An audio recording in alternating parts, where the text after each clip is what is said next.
오늘 누가복음 12장 우리 여러분들 잘 알고 있는 그 비유를 통해서 잘 산다는 것, 우리가 잘 살아간다는 것에 대해서 한번 우리 말씀을 통해서 살펴보기를 원합니다. 사람들이 듣기를 좋아하고 들으면 솔깃하게 되는 말이 있습니다. 바로 비결이라는 것입니다. 비결. 비결은 어떤 일을 잘 이루는 특별한 이 방법을 말합니다. 그래서 사업에 성공한 사람에게는 그 비결이 있고, 또 공부를 잘하는 사람에게는 공부 잘하는 비결이 있고, 건강해지는 비결, 또 예뻐지는 비결 등이 있습니다. 심지어는 얼굴 작아지는 비결도 있더라고요. 제가 늘 관심 있었던 거, 키 크는 비결. 그랬는데 이렇게 비결이라고 했을 때 그대로 이루어지는 것은 아니지만 때로는 도움이 되는 경우도 있습니다. 그리고 무엇보다 사람들은 자기에게는 그것이 부족하고 또 잘 되기를 바라는 마음에서 비결이라고 하면 그 말에 귀가 솔깃해지게 되는 것입니다. 그래서 그러한 심리를 이용해서 또 속이는 일도 있게 되죠. 이런 비결, 성공 비결, 잘 되는 비결이라고 해서 사람들의 마음을 얻어서 또 원하는 것을 이루려고 하는 그러한 일들도 있게 됩니다. 여러분, 왜 그렇게 사람들이 비결에 관심이 있느냐? 비결이란 말에 귀가 솔깃해지게 되느냐 했을 때 모든 사람은 잘 살아가고 싶은 마음이 있기 때문입니다. 잘 되어지고 싶은 마음이 있어요. 어떤 부분에 있어서든지 그 비결이라는 말이라고 했을 때 비결이라는 것은 잘 되는 일에 대한 방법 아닙니까? 그래서 누가 비결을 묻을 때 성공한 사람에게 가서 비결을 묻지 실패한 사람에게 가서 비결을 묻지 않습니다. 어떤 일을 잘하는 사람에게 가서 그 비결을 물어요. 그래서 비결이라 하면 모든 사람에게는 뭔가 잘 되고 싶고 잘 이루고 싶고 또 그를 통해서 잘 살아가고 싶은 마음이 있기 때문에 삶의 비결, 어떤 방법에 대한 비결에 늘 마음이 또 귀가 솔깃하게 되어 있습니다. 오늘 본문에 나오는 이 부자와 같은 사람에게도 특별한 비결이 있었을 것입니다. 많은 것을 거두어 들이는 그것도 하는 일에 대한 비결이 있기 때문에 이와 같은 큰 소출이 아마 있었을 것입니다. 12장 16절, 17절 말씀 같이 한번 볼까요? 시작. 한 부자가 그 밭에 소출이 풍성하매 심중에 생각하여 이르되 내가 곧 식사할 곳이 없으니 어찌할까 하고 그 해에 거두어들인 수확이 너무 많아서 이제 앞으로 몇 해 동안은 일을 하지 않아도 될 만큼 크게 성공했습니다. 비유로 하시는 말씀이긴 하지만 만약에 우리 주변에 이와 같은 일이 있었다면 그 자신만의 특별한 이 비결이 있는 것입니다. 똑같이 씨를 뿌렸는데 어떤 사람은 겨우 먹을 만큼만 얻은 사람이 있는가 하면 이 부자와 같이 앞으로 몇 해 동안 일하지 않을 만큼 풍성한 수확을 얻게 되었다면 비결이 있는 거예요. 이 사람만의 노하우가 있는 거죠. 그래서 아마 그 주변에 있던 사람들이 이 부자에게 찾아가서 아마 그 비결을 묻고자 했을 것입니다. 사람들이 가장 관심을 가지고 있는 그 잘되는 방법, 그 비결이 아마 그 가운데 있었을 것이기 때문입니다. 예수님께서 오늘 비유로 말씀하시면서 우리에게 이 이야기를 통해서 잘 사는 비결에 대해서 생각해보라 하십니다. 우리가 잘 살기 위해서 찾고 있는 비결 또는 얻고 싶은 비결, 그것은 무엇인가 한번 우리로 하여금 생각해보게 하시고 있습니다. 여러분, 우리에게 잘 사는 비결이 있다면 그 방법이 있을 수가 있습니다. 사업에 성공하는 비결이 있다면 있을 수가 있어요. 또 하나님의 말씀도 말하자면 잘 사는 비결이라면 비결이 될 수가 있어요. 하나님의 말씀도. 그런데 어떤 기준으로, 어떤 개념으로 우리가 잘 산다고 말하는지가 문제입니다. 어떠한 개념으로. 만약에 우리가 원하고 취하는 것들이 또 잘 살고자 하는 그 방법이 물질적인 개념이라면 우리가 이 부자에게 찾아가야 돼요. 부자에게 찾아가서 그 비결을 묻게 되는 거죠. 우리가 생각하는 잘 사는 비결이 이 부자처럼 많은 것을 거두어 드리는 것, 큰 소득을 올리는 것에만 우리의 잘 사는 이해하는 바가 그 가운데 있다면요. 여러분, 부자에게 그런 비결이 있었을 것입니다. 무언가 잘 거두어들이는 것들, 사업에 성공하는 것들. 여러분, 그가 오늘 말씀에 그렇게 스스로 많은 재물로 부유하게 된 것으로 이제 잘 살게 되었다라는 고백을 하고 있어요. 19절 말씀을 한번 볼까요? 함께 보겠습니다. 또 내가 내 영혼에게 이르되 영혼아 너의 쓸 물건을 많이 쌓아두었으니 평안히 쉬고 먹고 마시고 즐거워하자 하리라. 네. 여러분 이 정도면 이제 잘 살게 된 겁니다. 앞으로 잘 살게 된 거죠. 걱정 없이 살게 된 겁니다. 대부분의 사람들은 아마 이와 같은 비결을 얻고자 합니다. 앞으로 걱정 없이 근심 없이 먹을 것, 입을 것, 쓸 것 걱정 없이 잘 살게 되는 비결, 그 비결을 얻고자 하죠. 또 많이 쌓아둔 것으로 부족함 없이 살게 된 것으로 잘 사는 삶의 비결로 여기고자 합니다. 그런데 주님이 오늘 말씀하시는 것은 잘 사는 비결은 이와 같지 않다라는 것입니다. 하나님이 우리에게 말씀하시는 잘 사는 것, 그것은 이와 같지 않다. 그런 말씀을 하세요. 15절에서 우리 한번 말씀 같이 보겠습니다. 시작. 삼가 모든 방심을 물리치라. 사람의 생명이 그 소유에 넉넉한 데 있지 아니하리라. 여러분 예수님이 말씀하시는 잘 사는 것은 생명에 대한 것입니다. 사람들이 흔히 말하는 잘 사는 것은 물질에 관한 것이라면 하나님이 말씀하시는 잘 사는 것은 생명에 대한 것. 그래서 그 생명은 소유가 넉넉한 데 있지 않다라고 말씀하고 계신 것입니다. 여러분 이 말씀은 우리의 소유가 어떠한 것은 우리가 살아가는 단편적인 삶의 모습일 뿐이지 우리 삶의 전부가 아니다라는 것입니다. 그렇지 아니하고 그것을 전부로 여기다 보니 우리가 살아가는 동안에 많은 다툼과 염려와 또 자신의 몸을 상하게 하는 일들로 잘 살아야 될 삶을 결국에는 잘 살지 못하게 되는 그러한 일들이 우리 안에 있게 되는 것입니다.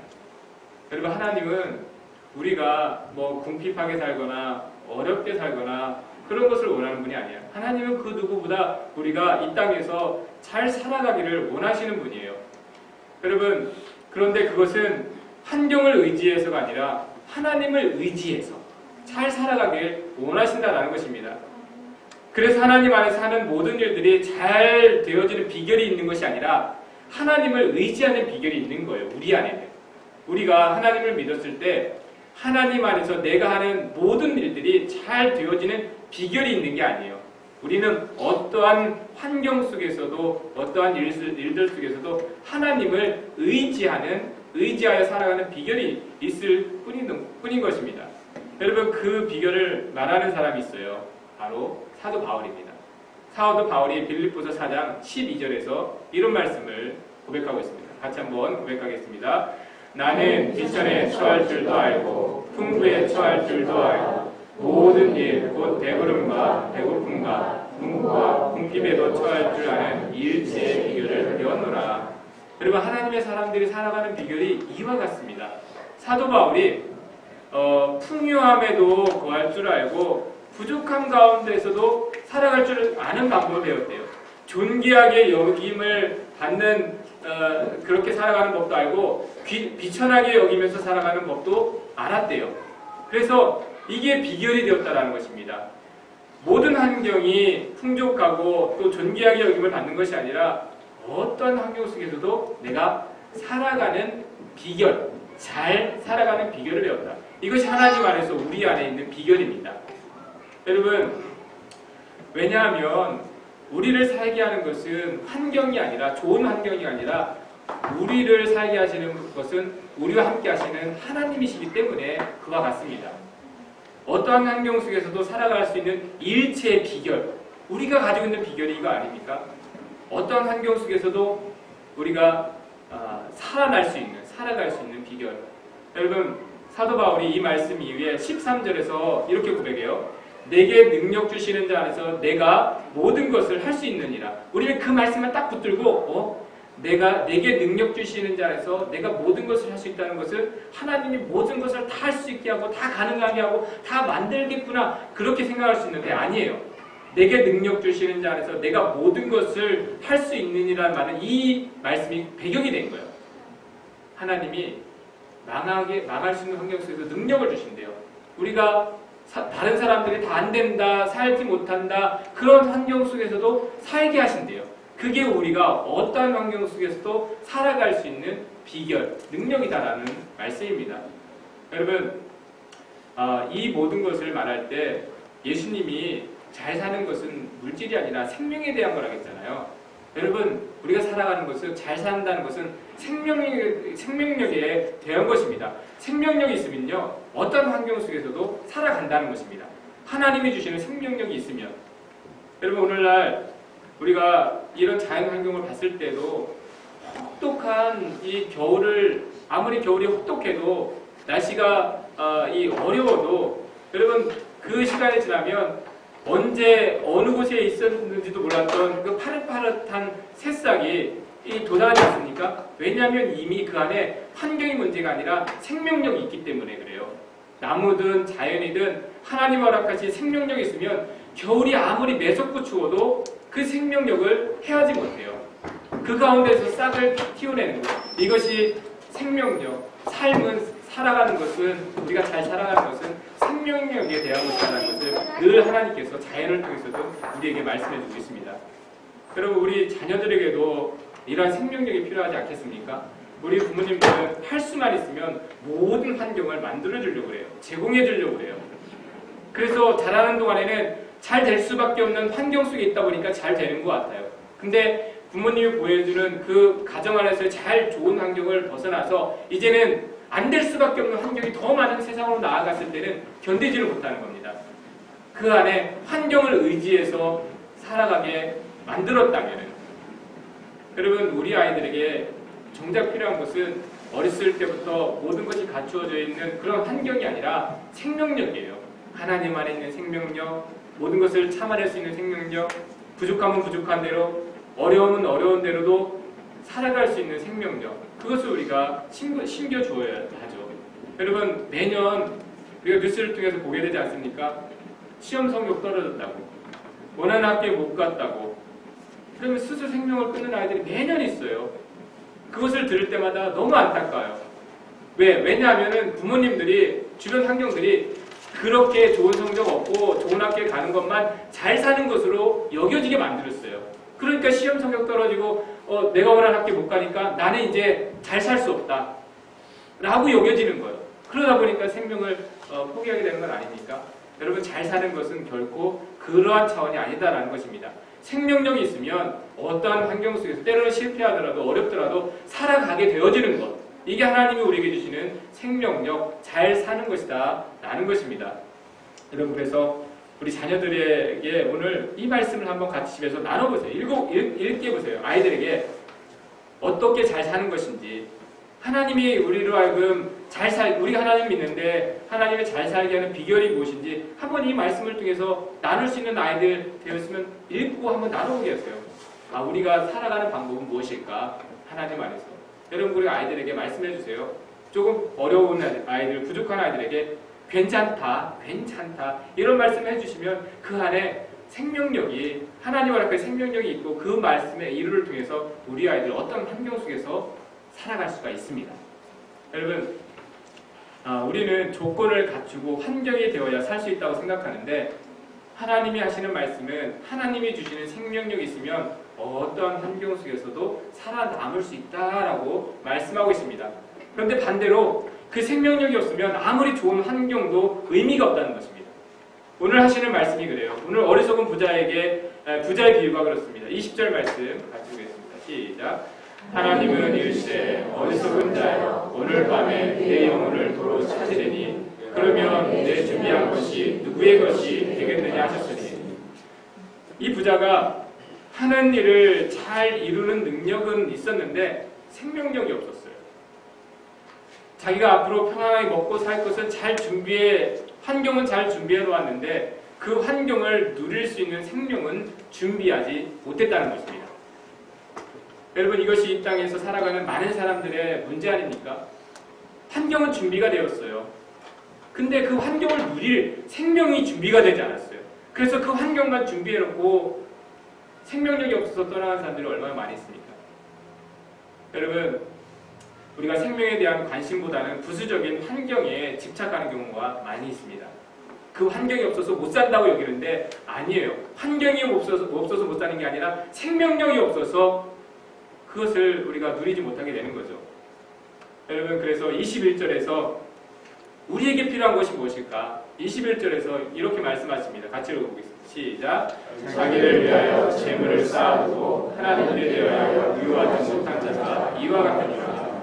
여러분, 하나님께 대하여 부유하지 못하다는 것이 생명이 없다는 것입니다. 반대로 하나님께 부유하다는 것은 하나님 안에서 풍성한 게 뭐예요? 생명력이에요. 예수님이 양들로 하여금 생명을 더 풍성하게 하시리라 이런 말씀하셨어요. 생명을 더 풍성하게 아니라 나는 생명을 풍성케 하는 목자라. 하나님 우리에게 부유하게 하시고 풍성케 하시는 건 뭐냐면 생명력이에요. 부유한 거. 하나님께 대하여 부유하게 되는 것들. 여러분, 그 생명력이 있으면, 하나님 안에서 부유한 생명력이 있으면 그게 소망이 있는 거예요. 소망이 생명력이고 하나님 주시는 생명력이 우리의 소망이 돼요. 살아갈 소망이 있게 되는 거. 어떠한 환경 속에서도. 여러분, 그러한 소망이 없기에 결국에 이 사람이 생각해낸 것이 내일이라도 끝나게 될 삶인 줄 모르고 자기 자신을 위해서 곡간을 짓고 곡식과 물건을 쌓아두는 그런 계획만 하고 있었어요. 내일을 누릴 수 있는 생명력이 없는 줄도 모르고 내일을 위한 자기의 곡간을 만들고 있었어요. 이러한 일을 두고 헛되다, 허망하다라고 이야기를 하는 것입니다. 모든 사람은 그 이후의 삶에 대해서 계획을 하게 됩니다. 당연히 해야 되고요. 우리가 할 수밖에 없습니다. 그런데 우리가 살아야 할 삶에 대한 환경을 우리가 준비하면서도 그 환경을 살아갈 생명을 우리가 준비하지 않으면 헛된 것입니다. 여러분, 우리에게 그래서 이 비유를 통해서 잊지 말라고 하시는 말씀이에요. 하나님께 대한 부유함이 없으면, 하나님 안에서의 소망이 없으면 잘 사는 삶이 되어줄 수 없다라는 것입니다. 여러분, 제가 지난 월요일날 어거스타 감리교회 목사님이 은퇴하셔서 그곳에 다녀오게 되었습니다. 67세에 은퇴하시게 되었는데 그 예배 때 말씀을 전하신 분이 은퇴 목사님이신데 87세 되신 은퇴 목사님이 말씀을 전해주셨어요. 67세 되어서 은퇴하는 목사님께 87세 되신 은퇴 목사님이 말씀을 전해주셨어요. 제가 이렇게 보면서 참 생각을 많이 하게 됐어요. 67세가 되셔서 은퇴하시는데 앞으로 특별한 일이 없다면 그와 같이 10년, 20년, 30년을 살아갈 삶이 더 많이 남아있다는 것. 여러분, 일반 사회도 그렇지 않습니까? 50대 은퇴, 60대 은퇴하면 짧게는 10년, 20년, 30년의 삶을 은퇴 이후의 삶을 살아가야 돼요. 내가 그 일에 대한 열정을 가지고 소망을 두고 하던 일을 다 내려놓고 이제 이 땅에서는 그와 같이 나를 원하지 않는, 나를 그와 같이 필요로 하지 않는 10년, 20년, 30년의 삶을 살아가야 돼요. 여러분, 제가 생각할 때 은퇴 이후에 연금도 중요하겠다, 뭔가 중요하겠다, 그런 생각이 누구나 하지 않겠습니까? 근데 제가 그러한 이 상황 속에서 생각하는 게 아무것도 이제 이 땅에서 그만큼 나를 원하지 않는 환경에서 10년, 20년 살아가려면 뭐가 있어야 될까? 나는 그때를 어떻게 준비해야 될까? 그때는 어떠한 소망으로, 어떠한 열정으로 살아가야 될까? 우리 모든 분들이 해야 될 고민 아닙니까? 무엇을 준비해야 될까 보다 어떻게 그 시간을 감당할 수 있을까? 우리가 해야 될 고민 아닙니까? 여러분, 우리가 얼마든지 그 이후의 삶은 있으면 있는 대로, 없으면 없는 대로 살아갈 수가 있어요. 그래서 뭔가 물질적인 거는요, 그거는 크게 중요한 문제는 아닌 것 같아요. 사도 바울의 고백처럼 있으면 있는 대로, 없으면 없으면 그때는 다 살아갈 수 있을 것 같아요. 근데 그것이 아니라 그 10년, 20년, 30년을 어떤 소망을 가지고 살아가야 될 것인가? 여러분, 하나님께 대한 부유함이 없으면, 소망이 없으면 제가 봤을 때 그 시간을 감당할 수가 없어요. 하나님이 주시는 변함없는 이 땅에서 나에게 소망을 준 일들이 아니라 처음부터 끝까지 하나님이 준 소망이 없으면, 하나님 안에 대한 부유함이 없으면 그 시간을 감당할 수가 없겠다라는 것입니다. 여러분, 이런 생각을 하시는 분이 있어요. 은퇴하면 얼마나 할 게 많고, 얼마나 지금 내가 원하는 일들이 많은데, 나는 잘 살 수 있을 것 같다고, 내가 하고 싶은 거 다 하고, 가고 싶은 데 다 하고, 그런 마음을 가지고 계신 분이 있을 거예요. 빨리 은퇴할 날만을 기다리고 계신 분. 여러분, 그런 분들 계시면 우리 장로님하고 상담 한번 해보세요. 네. 장로님 은퇴하시고 1년 보내시다가 농담처럼 노는 것도 하루 이틀인데 그러시면서 다시 일터로 돌아가셨어요. 여러분, 그래요. 하고 싶은 거 하는 것도 하루 이틀이지 그렇지 않다라는 것입니다. 우리 안에 하나님이 주신 소망이 없다면 그 은퇴하신 목사님이 그때 그 말하자면 후배 목회자에게 67세 되신 목사님께 87세 되신 목사님 말씀하시는 거예요. 근데 뭐 은퇴 이후에 이렇게 살아라 저렇게 살아라 그런 말씀이 아니에요. 오히려 히브리서 11장으로 말씀을 전해주는데 히브리서 11장이 믿음의 장이에요. 믿음의 장.